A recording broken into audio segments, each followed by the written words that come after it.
Guys, പിന്നെ ഈ business എന്ന് പറഞ്ഞാൽ കുറച്ച് ബുദ്ധിമുട്ടുള്ള കാര്യമാണ്.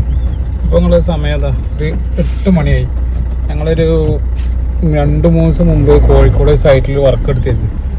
അപ്പോൾ ആ വർക്ക് കണ്ടിട്ട് അതിൻ്റെ തൊട്ടടുത്തൊരു വീടുണ്ട്. അതുപോലെ 4 ദിവസം കഴിഞ്ഞ ഹൗസ് വാമിംഗ് ആണ്. നിങ്ങളൊന്ന് വന്നിട്ട് എന്തെങ്കിലും ചെയ്ത് തരുമോ ചോദിച്ചാണ്. ഇപ്പോൾ നമ്മളെ പ്രൊഡക്ഷനിൽ എത്തിയിട്ടുണ്ട്. അപ്പോൾ നമ്മളെ മെയിൻ സ്റ്റാഫുണ്ട്, നജീബ് സൂപ്പർവൈസറാണ്. അപ്പോൾ അവരോട് ചോദിച്ചു നമുക്കിപ്പോൾ പോയി മെഷർമെൻറ്റ് എടുത്തുകൊണ്ട് പരിപാടി സ്റ്റാർട്ടാക്കാൻ പറ്റുമോ. ഇൻഷാ അല്ലാഹ് നമ്മൾ പ്രൊഡക്ഷനിലെത്തി ചോദിച്ചു നോക്കുക. അത് പണി തന്നെയാണ്, ഇപ്പോഴും പാക്കിങ്ങിലാണ്. എടാ അത് കൊടുക്കില്ലല്ലോ അവിടെടാ, കണ്ണൂരല്ലേ?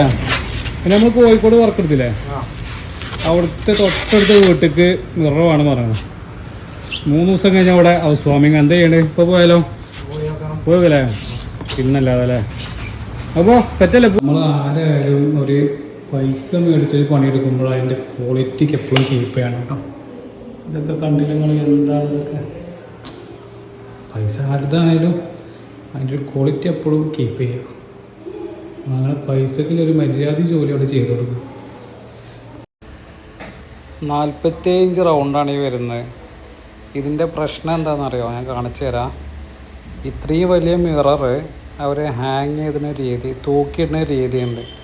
ആ രീതി നിങ്ങൾ കണ്ടാൽ എത്ര ഡേഞ്ചറാണെന്നില്ല നമ്മൾ നോക്കണ്ട. ഇത് കണ്ടില്ല, അതിൻ്റെ ബാക്കിൽ ഒരു ഹുക്കിലും ഒരു സ്ക്രൂവും കൊടുത്തുകൊണ്ടാണ് 48 ഇഞ്ചിൻ്റെ റൗണ്ട് ഹാങ് ചെയ്തിട്ടുള്ളത്. ഇതെങ്ങാനും പൊട്ടി വീണ എന്തെങ്കിലും അവസ്ഥ. ഇതേ രീതിയിൽ തന്നെ എല്ലാ മിററും, ബാത്റൂമത്തായാലും എല്ലാം. ഇവർ ഈ മിറർ ഫിറ്റ് ചെയ്തിട്ട് അങ്ങനെ പാടിയതിന് ശേഷമാണ് നമ്മളായിട്ട് ബന്ധപ്പെട്ട് ഇങ്ങനെ സംഭവം ഉണ്ട്, എന്താ ചെയ്യാൻ പറ്റുക വെച്ചിട്ട്. അങ്ങനെയാണ് ഞങ്ങൾ ഈ സൈറ്റിലേക്ക് എത്തുന്നത്.